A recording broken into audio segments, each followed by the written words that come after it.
আমার হয়েছে যত জ্বালা। মেয়েটাকে সেই কখন থেকে বলছি তাড়াতাড়ি তৈরি হয়ে নে, সে তো আমার কথা কানেই তোলে না। কিরে কুসুম, কই তুই? এই তো মা, আমি তৈরি হয়েই আছি। আর বেশিক্ষণ লাগবে না, শুধু ব্যাগপত্রটা গোছালেই হলো। বাঁশখালী তো সে কত দূরের পথ। তারপর তোর বাবার আবার কাণ্ডখানা দেখো দেখি। এই আসছি বলে সেই কখন বেরিয়েছে একটা গরুর গাড়ি ঠিক করতে মেয়েটার জন্য। সেই দুপুরবেলা খাবারটা খেয়েই সে বেরিয়েছে। তার আক্কলটা দেখো, সেই বেলা গড়িয়ে সন্ধে হতে চলল, তবুও তার ফেরার কোনো নাম গন্ধও নেই। যেমন বাবা তেমনি হয়েছে তার মেয়ে। সে আবার ব্যাগপত্র গোছাতে গোছাতে সেই একবেলা কাটিয়েই ছাড়বে মেয়েটা। কিরে, তোর হলো? যা মা, আর দেরি করিস নে, তাড়াতাড়ি তৈরি হয়ে নে, সন্ধে তো প্রায় হয়েই এলো বলে। ওদিকে তো শ্বশুর বাড়ির লোকেরা আবার পথ চেয়ে বসে আছে যে। তাড়াতাড়ি কর মা, অনেকটা পথ তোকে যেতে হবে, রাত বেশি হয়ে গেলে বিপদ হতে পারে। চিন্তা করো না মা, এমনিতেই গরমের দিনে সন্ধে সন্ধি বেরোলে গরমটা একটু কমবে। যেতে যেতে রাত হলে তা এমন কি আর হবে, বরং রাতে ঠান্ডা হাওয়ায় গরুর গাড়িতে যেতে বেশ আরামই হবে। তারপর পথটাও বেশ লম্বা। এই গরমে এতটা পথ পাড়ি দিলে যে আমার কষ্ট হবে, তাই বাবা হয়তো গরুর গাড়ি নিয়ে আসতে একটু দেরি করছে। বাবা ঠিকই সময় মতো আসবে, তা নিয়ে তোমার ভাবতে হবে না।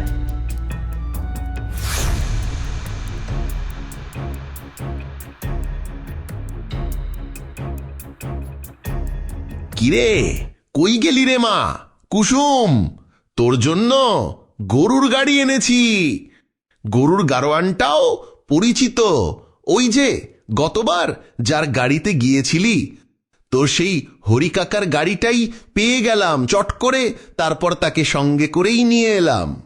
কুসুম তারপর পাশের ঘর থেকে উত্তর দিল, এই তো বাবা, আমি তৈরি, শুধুমাত্র আর আধা ঘন্টা সময় লাগবে। শুনেছ মেয়েটার কথা? আর তুমি এতক্ষণ কোথায় ছিলে? চট করে দুপুরে গেলে আর পট করে এলে এই ভর সন্ধেবেলা? এই তোমার আক্কেল? তা তুমি এত বেলা কোথায় ছিলে শুনি? সে আর বলো না, যেই বেরোলাম গরুর গাড়ি ঠিক করতে, অমনি জোনাকির বাবা অনিন্দ সে এসে পড়ল আমার পায়ে। জোনাকি মেয়েটাকে নাকি আবার ভূতে ধরেছে। তারপর পড়িকিমড়ি করে ছুটলাম তাদের বাড়ি। ভাবলাম চট করে 2-4টে মন্ত্র ফুঁকে তারপর শরীর বন্ধনী দিয়ে প্রেতটাকে তাড়িয়ে তাড়াতাড়ি বেরিয়ে আসতে পারবো। কিন্তু কি কাণ্ড, সে অশরীরী আত্মা কোনো মতেই জোনাকির শরীর ছেড়ে যেতেই চাইল না। আমি যথাসাধ্য চেষ্টা করে বহু কাঠখড় পুড়িয়ে অবশেষে আত্মাটাকে তাড়াতে সক্ষম হলাম ঠিকই, কিন্তু সে প্রেত বড় সাংঘাতিক জানো কুসুমের মা, সে এক কথায় বলা অসম্ভব। তবে সে প্রেত জোনাকির শরীর ছাড়তে ছাড়তে আমার কানে একটা কথা ফিসফিস করে বলে গেল, হ্যাঁ তান্ত্রিক, আমি জোনাকির শরীর ছেড়ে চলে যাচ্ছি, তবে একটা কথা শুনে রাখ। আমি জানি আজ তোর মেয়ে কুসুম তার শ্বশুর বাড়ি যাবে ওই ভূষণ্ডীপুর শ্মশানের পাশ দিয়ে, আর আমি এখন সোজা ওই শ্মশানের শেওড়া গাছটাতে গিয়ে আশ্রয় নেব, আর তোর মেয়েটাকে আজ আমি জ্যান্ত গিলে খাবো। তখন তুই আমাকে আটকাতে পারবি না, কথাটা মনে রাখিস। তাহলে এখন উপায়? আমি থাকতে আমার মেয়ের কোনো ক্ষতি করবে এমন সাধ্যি কোনো অশরীরের নেই। তার জন্য যে ব্যবস্থা করা প্রয়োজন তা আমি আগে থেকেই প্রস্তুত করে রেখেছি, তুমি কোনো চিন্তা করবে না। তবে এই বিষয়ে কুসুম যেন কিছু জানতে না পারে, বেচারা মেয়েটা আবার ভয় পেতে পারে। কিরে মা কুসুম, নে মা, তাড়াতাড়ি গাড়িতে গিয়ে উঠে বস। হ্যাঁ বাবা, আমি তৈরি। তাহলে তোমরা ভালো থেকো, সন্ধেটা গড়িয়ে গেছে, এখন বেশ ঠান্ডা ঠান্ডা আবহাওয়ায় আমার যেতে কোনো কষ্ট হবে না। বেশ বেশ, তুই তো আমার মতোই সাহসী হয়েছিস রে মা। তবে একটা কথা কি মা, তোকে অনেকটা দূরের পথ পাড়ি দিতে হবে, আর মাঝপথে পড়বে ভূষণ্ডীপুরের শ্মশানটা। ওই জায়গাটা তেমন ভালো নয়, তাই তোর সাথে আমাদের জগানন্দটাকেও পাঠিয়ে দিচ্ছি। ও তোকে বাঁশখালী পৌঁছে দিয়ে হরিদার সঙ্গে ফিরে আসবে। তা তোর সঙ্গে এই পুটলিটি রাখমা। পথে কোনো সমস্যা হলে, বিশেষ করে ওই শ্মশানটার শেওড়া গাছটার পাশ দিয়ে যাওয়ার সময় পুটলিটি হাতে ধরে থাকিস, তাহলে কোনো অশরীরী শক্তি তোর কোনো ক্ষতি করতে পারবে না। আচ্ছা বাবা, আমি তাহলে আসি। আসি মা, তোমরা ভালো থেকো। এই বলে চোখের কোণে এক ফোঁটা অশ্রু জমা করে কুসুম গরুর গাড়ির দিকে রওনা দিল। তখন সন্ধে গড়িয়ে গেছে।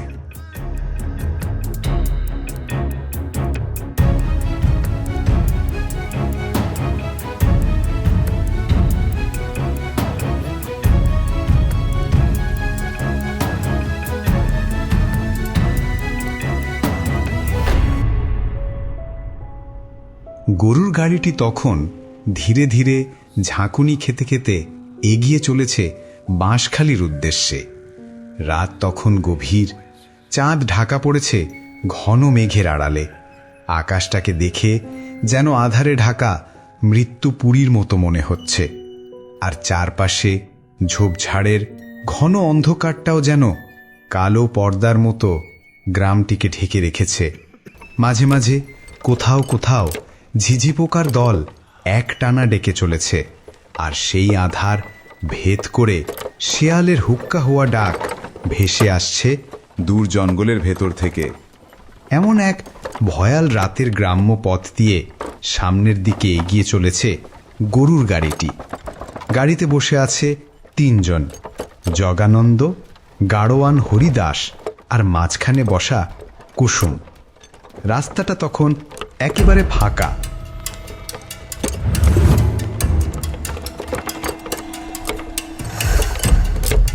একে তো প্রত্যন্ত গ্রাম, তার উপর আবার রাতের বেলা।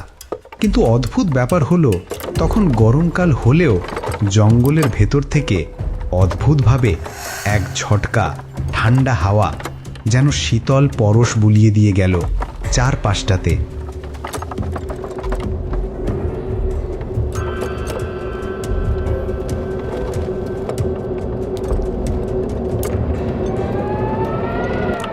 বাতাস গায়ে লাগতেই শরীরের ভেতরটা কেমন যেন করে উঠল জগানন্দ দাসের। ফিসফিস করে উঠল জগা। ও কুসুম দিদি, আমার না কেমন ভয় ভয় করছে। এমনিতেই তো এদিকে আসা হয় না কখনো, চারপাশে যে ঘন জঙ্গল। আমার তো দিনের বেলাতেও এদিকে আসতে ভয় করে। জানো, শুধু তোমার বাবা মশাই বললেন তাই এলাম। তবে তোমার ওপরও মায়া হচ্ছিল, তা বই কি। হাজার হলেও তুমি তো আমাদেরই প্রতিবেশী। সেই ছোটবেলা থেকে তোমাকে নিজের দিদির মতোই জানি। সে যাই হোক, তবে দিদি দেখো না চেয়ে, বাইরে কি ঘন অন্ধকার, তারপর চারপাশে কি নিঝুম ঝোপঝাড়। দিদি, ওই দেখো না প্যাঁচাটা কেমন ডাকছে। ও দিদি, আর শেয়ালগুলো কেমন করুণ সুরে ডেকেই চলেছে। আমার গাটা কেমন কাঁপছে। তার ওপরে এই গরমের মধ্যে হঠাৎ করে এমন হাড় হিম করা এই ঠান্ডা হাওয়া কোথা থেকে এলো বলো তো? ব্যাপারটা একদম ভালো লাগছে না দিদি। ওদিকে জগার এমন কাঁপা কণ্ঠে কথাগুলো শুনে হরিদাস সঙ্গে সঙ্গে ঝাড়ি মেরে বলল, চুপ কর তো একবার। ঠান্ডা হাওয়া তো দিতেই পারে, দেখছিস না আকাশে মেঘ করেছে, হয়তো দূরে কোথাও বৃষ্টি হয়েছে। তারপর এই রাতের বেলা জঙ্গলের মধ্যে এমনিতেই বাতাস তুলনামূলক ঠান্ডাই থাকে, তাই হয়তো এক ঝটকা ঠান্ডা বাতাস এসে গায়ে লেগেছে। তাতে আবার ভয়ের কি আছে শুনি? তুই তো আবার এমনিতেই একটা ভিতুর ডিম, সব সময় রাত নামলেই ভূতের ভয় তোকে আপনা আপনি জড়িয়ে ধরে জানো।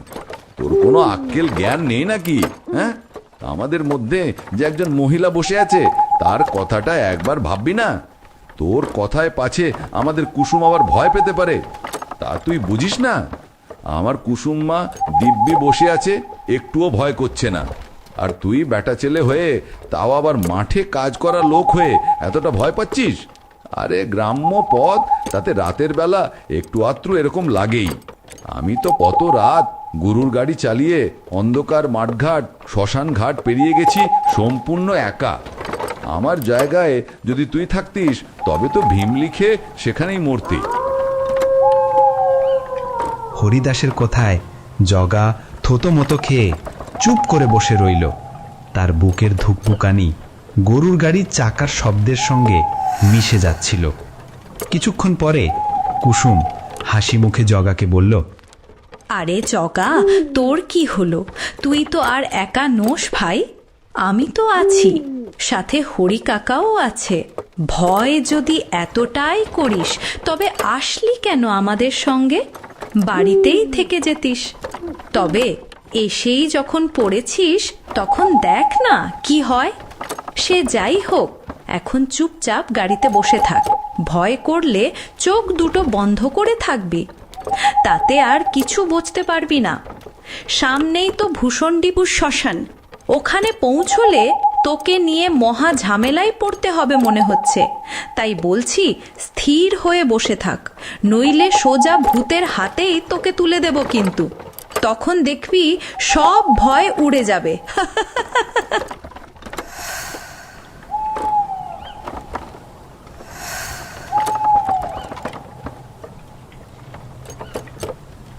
মা, কুসুম আর জগা, একটু সাবধানে বসো তোমরা। আমাদের গরুর গাড়িটা কিন্তু ভূষণডিপুর শ্মশানের কাছে চলে এসেছে। এই জায়গাটা কিন্তু ভালো নয়। কথাটা বলতে না বলতেই অদ্ভুত শব্দ করে গরুর গাড়িটি থেমে গেল। তার সাথে গরু দুটো যেন শরীরের সকল শক্তি হারিয়ে নীরবে ঠায় দাঁড়িয়ে পড়ল। কিরে, তোরা এমন থেমে গেলি কেন রে? আচ্ছা, জ্বালাতনে পড়া গেল যে। মা, কুসুম, দেখো দেখো, কাণ্ড দেখো। এই এতটুকু পথ আসার পর গরু দুটো হাঁপিয়ে গেল। না না, ব্যাপারখানা তো তেমন সুবিধের ঠেকছে না।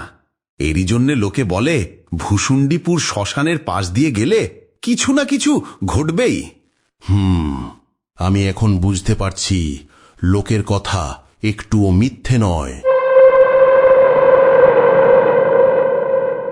কুসুম তখন মনে মনে বলল, এরই জন্যই বাবা মশাই আমাকে আসার আগে এই মন্ত্রপুত পুটলিটি সঙ্গে দিয়েছিলেন। এখানে যে কিছু একটা ঘটবে তা তিনি বহু আগেই বুঝতে পেরেছিলেন। ওই দেখো কুসুম দিদি, অন্ধকারের মধ্যে ওই কালো ছায়া মূর্তিটি কি? ওটা আবার এলো কোথা থেকে? দিদি, আমি কিন্তু আর। বলেই জগা অজ্ঞান হয়ে গেল। এখন সাহস হারালে চলবে না। প্রয়োজন হলে আমি নিজে ওই কালো ছায়া মূর্তির সামনে দাঁড়াবো, দেখব ওই অশুভ শক্তির মতলবটা ঠিক কি। কোনো কারণ ছাড়া এমনি এমনি ওই কালো ছায়া আমাদের পথ আগলে দাঁড়ায়নি। কুসুম গরুর গাড়ি থেকে নেমে সেই ছায়ামূর্তিটির সামনে এসে দাঁড়ালো। হরিদাস তখনও গাড়িতেই বসে আছে। তুমি গাড়ি থেকে নামতে গেলে কেন মা? হায় হায় হায়, এখন কি হবে? না না হরি কাকা, তুমি চিন্তা করো না, আমি সাহস হারাবো না। এই অপশক্তি যেই হোক না কেন, এ আমার কিচ্ছুটি করতে পারবে না। পেতনি, অবশেষে তোর সাথে তাহলে দেখা হলো কুসুম। আমি এই শ্মশানের ডাকিনি। আমি এতটাই ভয়ঙ্কর আর অবাধ্য যে কোনো তান্ত্রিকই আমাকে কোনো মন্ত্র শক্তি বলে এখান থেকে তাড়াতে পারেনি।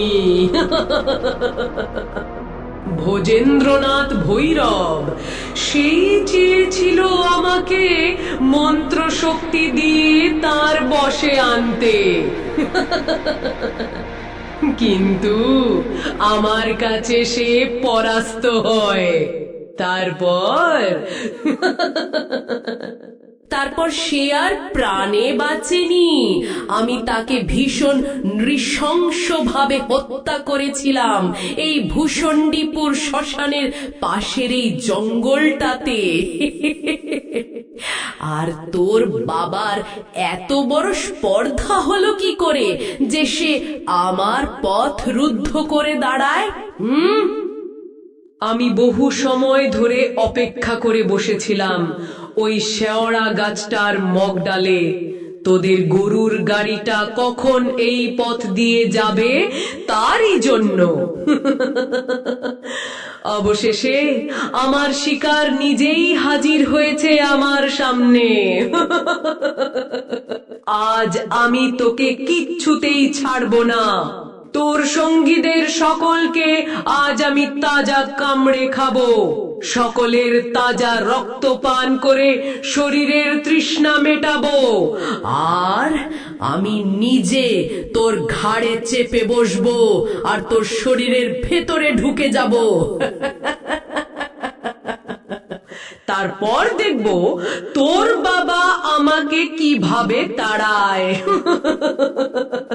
তোর বাবা তার সামনে নিজের প্রাণ প্রিয় মেয়ের মৃত্যু যন্ত্রণা অসহায়ের মতো দেখবে, কিন্তু সে কিচ্ছুটি করতে পারবে না, কারণ আমাকে তোর শরীর থেকে তাড়াতে গেলে আমি তোর প্রাণ সংহার করে তবেই তোর শরীর থেকে বের হব।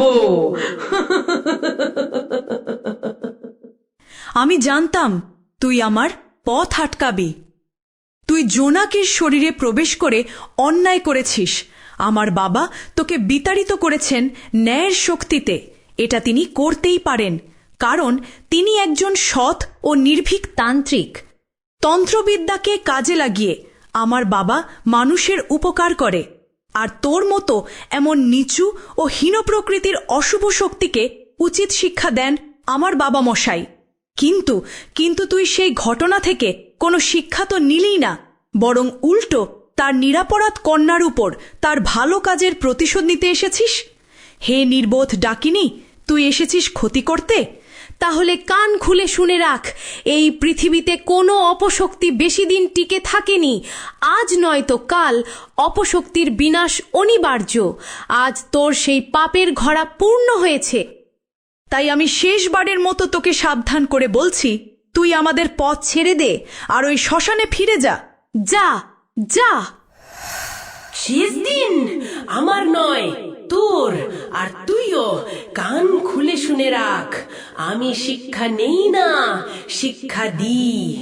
আমি ভয়ঙ্কর মৃত্যুর ছায়া, আমাকে কেউ থামাতে পারে না। ওই তুচ্ছ পমজ, তোর বাবার শক্তিকে আমি ভয় পাইনি, আর এখনই আমি তোর তুচ্ছ শক্তিকে দুমড়ে মুচড়ে গুড়িয়ে দেব।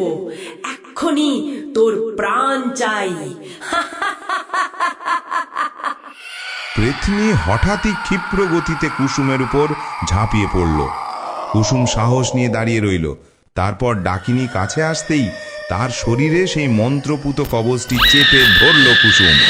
সঙ্গে সঙ্গে সেই কবচ তার ক্রিয়া শুরু করলো। ডাকিনী ভয়ঙ্কর ভাবে চিৎকার করতে লাগলো।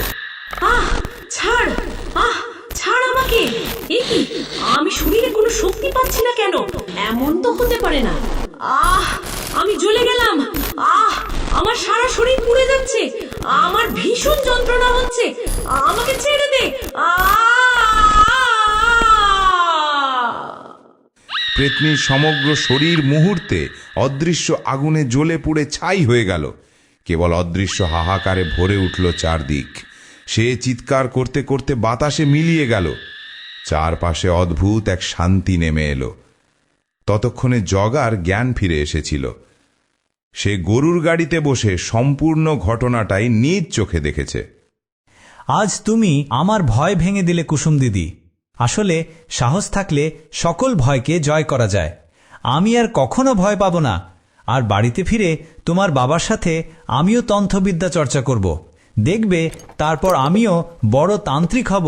হ্যাঁ, এই বলে দিলুম। সে বড় তান্ত্রিক হবে?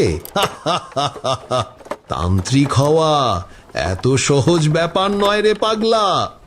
সে যাগ্গে, তবে আমার কুসুম্মা যদি আজ সঙ্গে না থাকতো, তবে আমাদের কাউকে প্রাণ নিয়ে ফিরতে হতো না।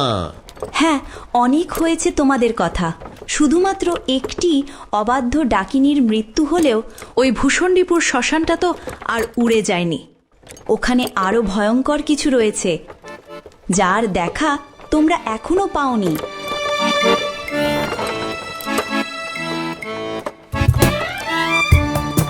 এই তো আমরা প্রায় চলে এসেছি। আজ রাতটা তোমরা দুজন আমার শ্বশুরালয়ে কাটিয়ে কাল সকালে তবে ফিরবে।